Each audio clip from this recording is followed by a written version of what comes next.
Opposition spokesperson Danny Kruger. Thank you very much, Mr. Jardine. I'll be as quick as I can, and I'm very grateful to honourable members for their contributions. I fully recognise and share all of the concerns that people have raised on behalf of constituents facing the cuts that are coming down the line towards them. Nevertheless, the government is right in its overall objective to try to tackle the challenges in our welfare system, which traps too many people in economic inactivity and presents an unsustainable cost to taxpayers. We've seen an onflow to both PIP and the UC Health element, which doubled in the last Parliament. The PIP budget alone is rising by 50% in this Parliament to £35 billion.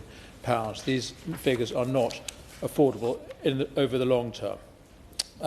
Nevertheless, the government's plans, from our perspective, are crude and cruel. They're effectively proposing to scrap the standard rate of PIP altogether. 87% of people on the standard rate of PIP will fail the 4-point test. So we're effectively doing away with that benefit altogether. And we know, mention has been made of the 14 years of the last government. The fact is this government had 14 years to prepare for government. And what they've come up with is, in response to a fiscal crisis, I will. In response to a fiscal crisis created by this government, they're having to rush through these crude and cruel benefits. I'll give way to the Honourable Lady. Joanna Baxter. Member for giving way. Talking about cruelty, does he agree that it's cruel that the number of people from working households living in poverty more than doubled under the Conservatives' watch, from 600,000 to 1.3 million? Is that not cruel?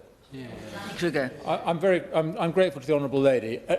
There were significant issues presented by in reforms to benefits that the last government introduced, again in response to a fiscal crisis that they inherited. Many of those reforms were very, very positive in terms of getting people into work. However, I recognise the axe did fall disproportionately on certain members of the community, and I recognise many of the challenges faced by our constituents in those years. Nevertheless, I will give way in one further moment. I do insist that actually there were some very important reforms made to support people into work because of the benefit changes that were introduced, as well as significant increases in support for disabled people, including a carers allowance, which increased significantly, DLA increased significantly, the Work Well programme that was introduced at the end of the last government, helping disabled people into work. So there were genuinely positive measures introduced. I'll give way for the last time before we Neil Coyle. move on. Anyway, his point about DLA is interesting, given that his government with the Lib Dems abolished disability living allowance. But the question I want to ask is the £12 billion the Conservatives said they would cut from the Department for Work and Pensions budget at the last election being identified or outlined? What is it his party would do, and where would those cuts have fallen? Danny Kruger. Well, let me come on to where I think the government could be doing a better job. Just to conclude my concern with the current plans, what we're going to see, and honourable members have made this point, is not significant savings, because the costs are going to be shunted elsewhere into the system.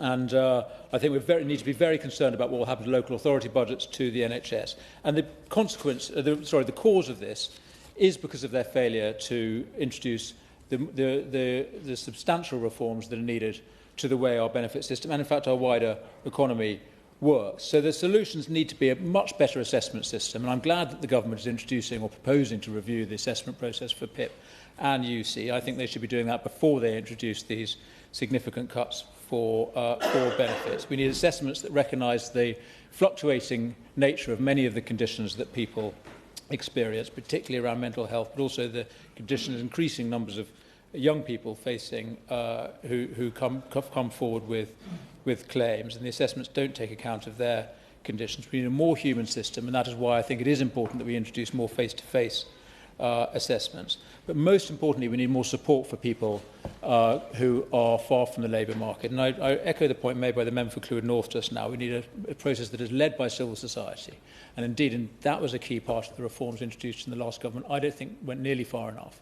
The whole system of universal support that was alongside universal credit. That is the way to support people who are far from the labour market. It's not just about the benefits levels. It's about the support that is given. So we need to listen to disabled people, and I reckon I'm very grateful for the input that I've had from disabled people's groups as we look forward to the changes that are coming. And the other group that need to be listened to and in the driving seat for the reforms are employers. And I note that we have a real problem in this country. In the UK, only 12% of employers offer phased return to work support, whereas in Germany that figure is 34%. We could do so much better at supporting employers to provide support for people who are trying to get back into work. And I will conclude, Madam Chair, by stressing that access to work needs to be improved. We've doubled spending on that in the last Parliament. More needs to be done. But finally, and most of all, we need an economy that is growing. With unemployment up, inflation up, debt up, taxes up, we have a disjointed approach. Unless we get properly well-paid jobs, we're always going to struggle with the welfare bill.